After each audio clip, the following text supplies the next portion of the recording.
Hey, don't know if you heard, but everybody's mad about Dragon's Dogma 2. Not for the reasons that I assumed though when I was working on the review earlier this week. In that video, I mentioned a few times that I expected the game to be fairly divisive, but I was thinking this would be due to some of its design choices, how traversal and fast travel work in the game, the weight system, and most of all, the relatively poor performance we were seeing for the game across all platforms and hardware levels. What I did not foresee at the time was, well, all of this. The 21 microtransactions added and made available for purchase as soon as the game released. Those microtransactions, mind you, not visible on the Steam or console store pages prior to going live. Although people could pre-order the game, they hadn't yet listed any of its planned DLC publicly. Had I known and seen this list of planned launch day microtransactions, it would have absolutely been included in the list of negatives when I was discussing this game. There's already a list of negatives, and this definitely would have made it on it. Because let's not beat around the bush here, microtransactions in a fully priced $70 game,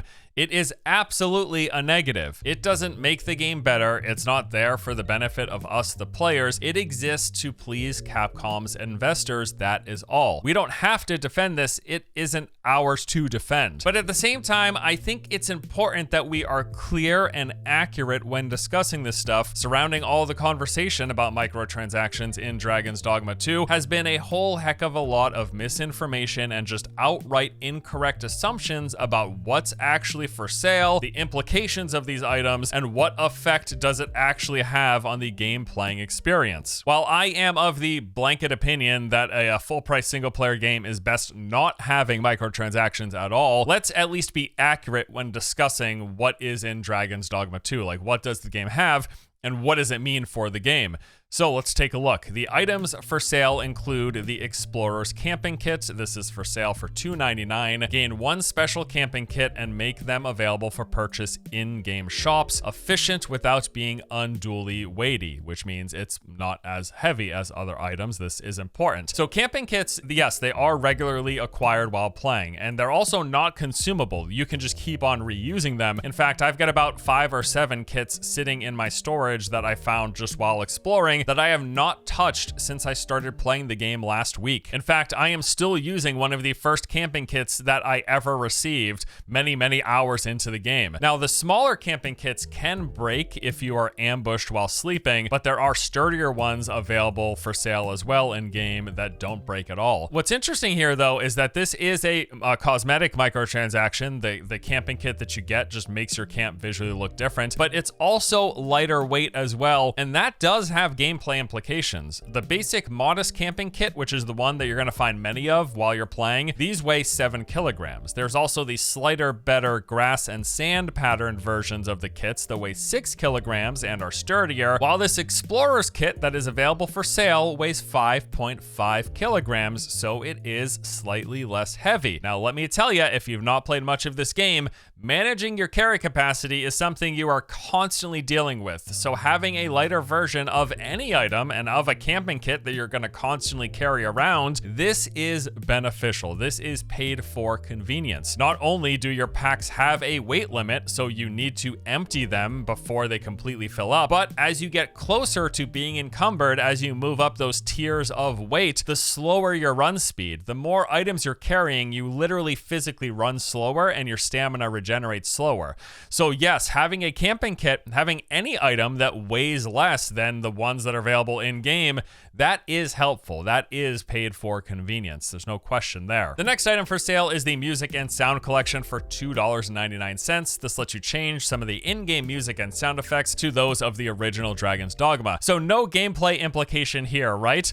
It's just music, but I mean, hey, yeah, it would have been great if this was an in-game setting option, or it would be even cooler if it was just an unlock tied behind some in-game achievement. Like say you kill a rare boss or you find some super hidden collectible that unlocks the music from the first game for you to enjoy. That would have been a cool and fun feature. Now it is a $2.99 feature instead, and that is just the way of modern day gaming, where things that are kind of cool implementations that you could have had in your game in the past are now being removed from the game and sold separately. The next item for sale is the Harpy Snare smoke beacons for 99 cents. This has you obtaining 3 Harpy Snare smoke beacons, which emit a scent enticing nearby harpies. So this is basically just a lure item to lure harpies. They are attracted to it, which makes them easier to kill or easier to avoid. So for one, there are tons of these in the game, but also you don't really need them ever. Like, I used it once and it seemed completely pointless. So long as you have a single party member that has any ranged attacks, harpies can pretty easily be dealt with. You don't really need lures to kill harpies. This is one of the more pointless items that they have for sale. The next item is the Heartfelt Pendant for $1.99. Obtain a pendant overflowing with tender affection. When offered as a gift, it deepens the bond between giver and receiver. So the game has a gift giving system where you can give NPCs gift and it increases your relationship with that NPC. What's interesting here is, as far as I'm aware, this Heartfelt Pendant is completely unique to the cash shop. It is not available in game, but what I don't know is what benefits it has. Like, at the moment, I simply cannot speak to how good or not having this item is and giving it to whatever NPCs it's best receiving, what that ends up resulting for you in terms of tangible benefits in the game. I don't know if this is just like an alternative gift that you can give, and there are in-game versions that are just as beneficial in terms of raising your reputation, or if this particular unique gift unlocks unique additional things.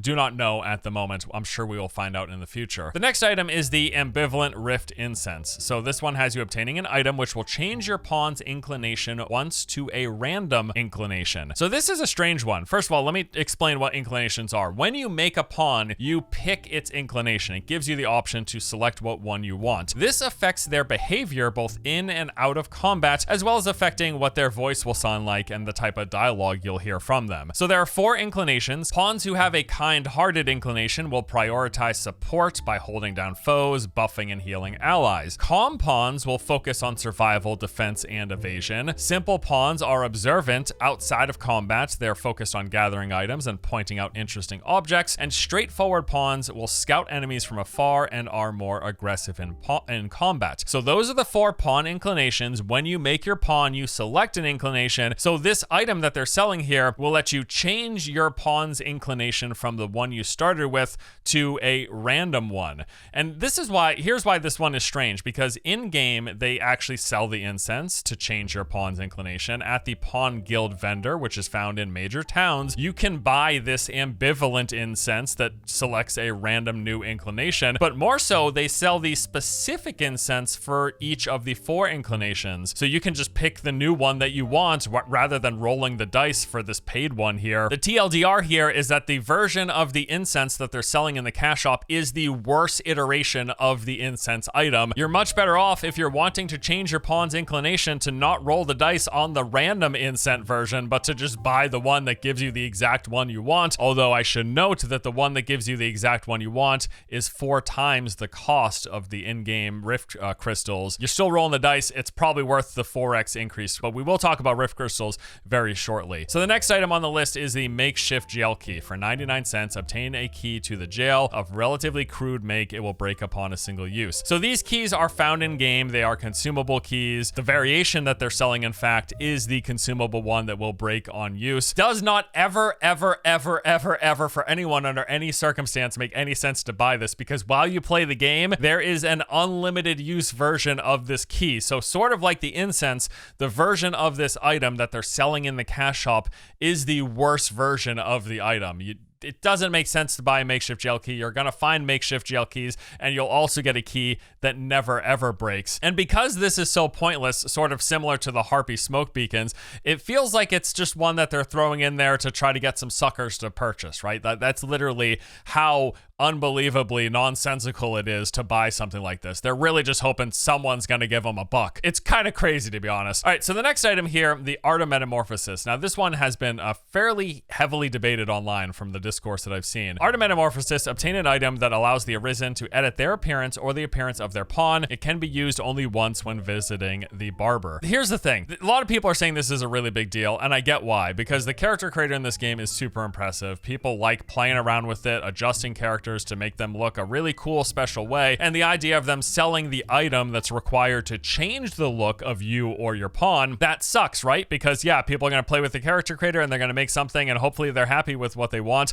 but if they're not happy, You have to buy the thing? Well, this too, like much of this list, is available for purchase in game. It's actually relatively cheap as well. It costs 500 Rift Crystals. So what are Rift Crystals? Well, these are things you just get normally while playing, and you will fairly quickly have thousands and thousands of Rift Crystals just playing the game naturally. That's because this currency drops from enemies. It is looted from chests. You'll get it when you repair broken rift stones that are found all over the world. And you also just essentially passively acquire rift crystals, because whenever another player hires your pawn and goes out adventuring with them, which is something that happens consistently, especially if you have a desirable pawn, you just get rift crystals as a result of that. The longer they spend adventuring and doing stuff with your pawn, the more rift crystals you get in return. But the fastest way to get rift crystals, the most rift crystals, the fastest, right when you start playing, it's the cash shop, because they do sell rift crystals in the cash shop, and this is probably one of the biggest things that have people frustrated. There are bundles available for sale from 500 rift crystals to 2,500 crystals, which ranges from $1 to $5 respectively. So yeah, if you wanted to get a ton of rift crystals straight away as soon as you start playing the game, technically buying them in the cash shop is the quickest and best way to do it.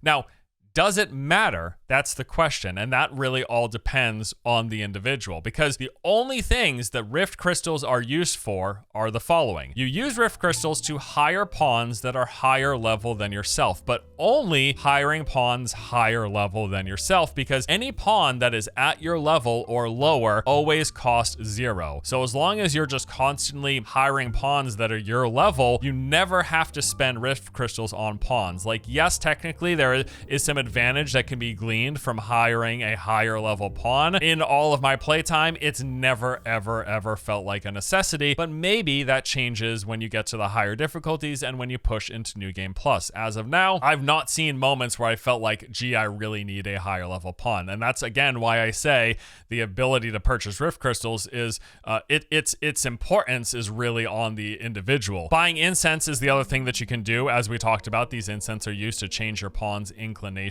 Again, this is personal preference. There are 4 inclinations in the game. If you pick one at the start with your pawn that you're happy with, that's great. Also, you can get them just by playing the game, because the rift crystals are acquired just by playing the game. Rift crystals are also used to buy that item to change your character or pawn appearance, that art of metamorphosis. And there are some cosmetic eyeglasses. These have no gameplay implications from what I've seen at the ones available for purchase in the shop. And we got 2 more items in the cash shop available for sale. Next up is the port crystal. For $2.99, you can obtain a port crystal, which can be set to a destination of your choice using a fairy stone to instantly transport your party to that port crystal's location. So let me explain this here. Port crystals are the location that you transport to, but in order to actually do that teleporting, you need what is called a fairy stone. Fairy stones are the items that let you teleport, and as of now, these cannot be purchased with real money. You're gonna find fairy stones while you're playing, while you're looting enemies in chests. You're gonna acquire them. You can also purchase them from certain vendors in-game using gold, not rift crystals. You can't spend real money to get fairy stones. Fairy stones are the limited item that lets you do that porting to begin with. As to the port crystal, the thing that you can buy for $2.99, well, here's the thing. This is a one-time purchase. You can only buy a single port crystal as of now. They could add more, but right now you can only buy 1 port crystal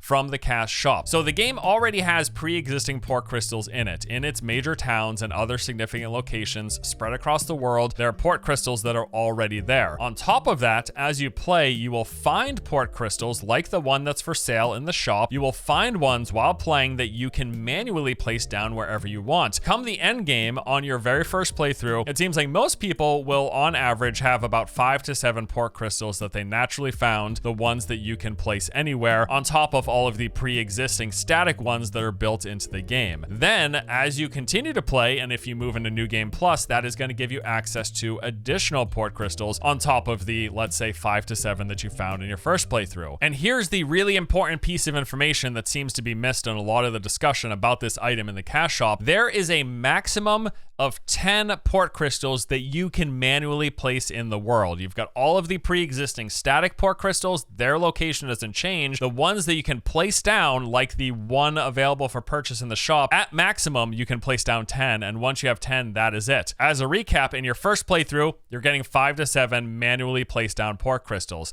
The maximum is 10 of them, so that leaves you with anywhere between 5 and 3 additional port crystals that you could either get access to by playing more in New Game Plus, or you can purchase one of those additional slots of 10 from the cash shop. Now again, the possibility exists that they can add more than right now. It's only a single port crystal available for purchase. Maybe eventually they let you buy all 10, but as of now, that is not the case. But again, that's the point of me making this video, is to set a clear ground of what is actually for sale and what it means. So yeah, people are making a huge deal of this one, but right now I don't think it's that particularly big of a deal. Maybe if in the future they're selling all 10 of the available slots for the port crystals that you can manually place down, maybe I feel that's more of a big fuss that's worth making. And again, they're not selling the fairy stones right now, and that is really the key item. That is the key limiting factor when it comes to your teleportation, is the number of fairy stones that you have found or were able to purchase with in-game gold. That's the thing that's going to hold you back from teleporting around the world,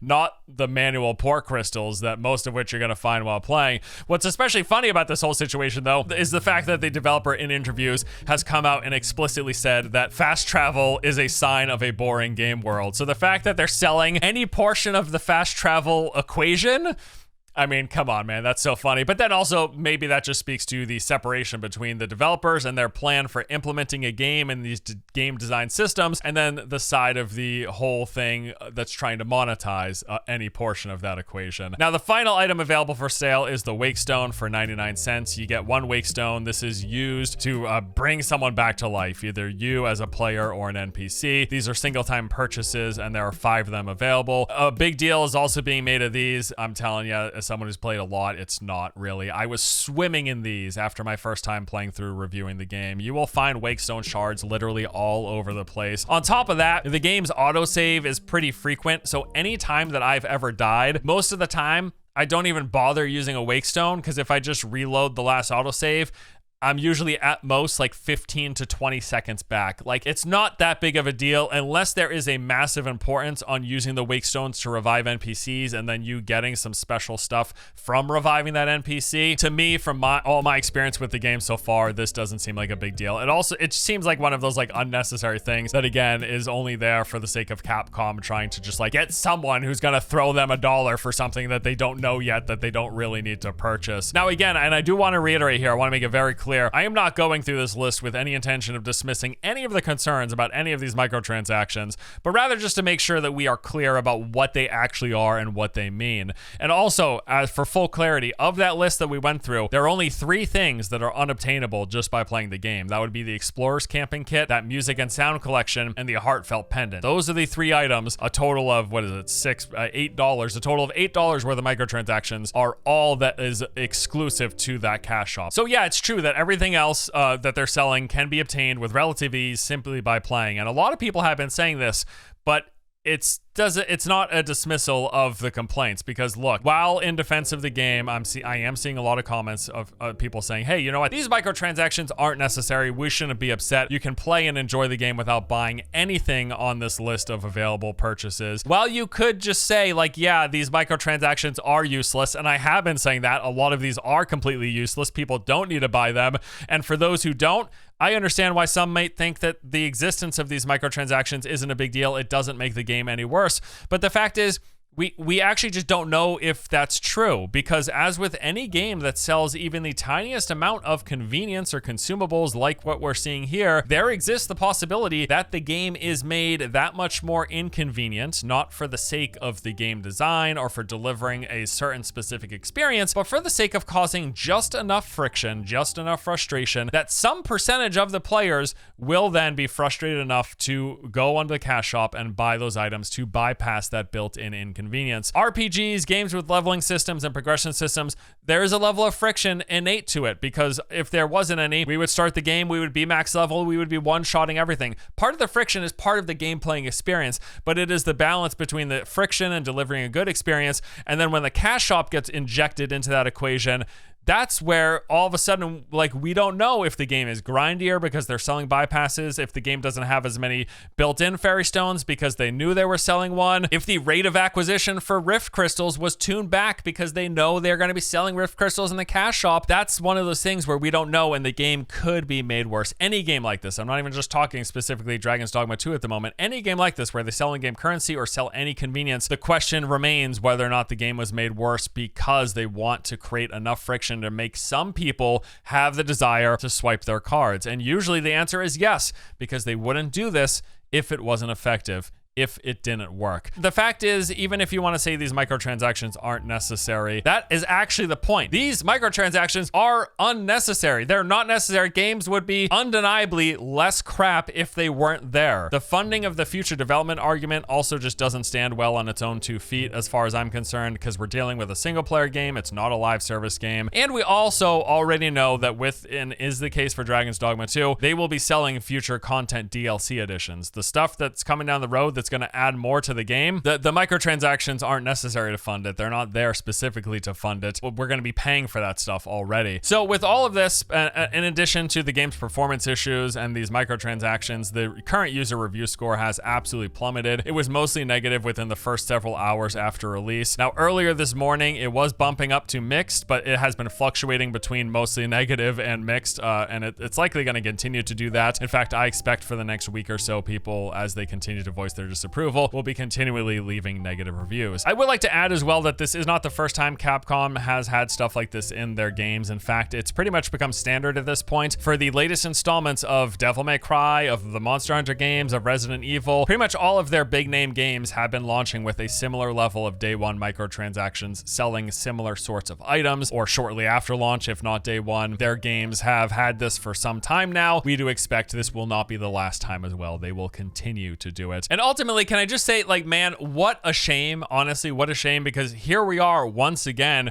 We've got what I think is otherwise a genuinely great game being dragged down by microtransactions. Like, no, it's not just the microtransactions. There's more about the game that people don't like. People are going to have issues with the way the game was designed, with the fast travel system, with the weight management, like with how some of the structure and all of that stuff is done. And the fact that, yes, the game is having performance issues, but not just performance issues. Apparently, we're seeing a lot of bugs, and there are crashing issues as well. All that stuff aside, assuming they fix the performance, right? And assuming they deal with the bugs and the crashes, the game design, that stuff, I like it. Like, I really like the combat. I like the game systems. I like how they do world exploration and traversal. I like a lot of the design and the structures. The video game portion of Dragon's Dogma 2, I really enjoy. Like, potential game of the year level of enjoyment. I have liked the experience of playing the game that much, but it is a single player game, and these microtransactions that they've included, they do nothing but bring it down. I don't expect it's going to change because this is a recurring theme with Capcom. And yes, a lot of this stuff is inconsequential. It is unnecessary. But again, that's the point. It's unnecessary. It really just makes your game worse. It certainly doesn't benefit us. It doesn't benefit the consumer, in my opinion, as far as I'm concerned. That does it for today's video. I'm frankly bummed because I really like Dragon's Dogma 2, and it's a shame to see all this stuff. I'm also a little pissed at myself for not reading the review guideline details of this. I'm going to make sure I do that in the future, because I would have loved to have mentioned this and talked about this in the review video, but I think a lot of people are going to see this stuff as well, so I don't think it's going to go unnoticed. I'll be sure to put a pinned comment in the review so fewer people miss it on top of that. But yep, that's it for today. Thanks for watching. Bit of a bummer, but I don't know. They're not going to get rid of the microtransactions. At the very least, I hope they fix the performance issues, the bugs, the crashes, and all of that, because the base of the game is really, really enjoyable. Anyways, there we are. That's it for today. Thanks, guys. I'll see you later.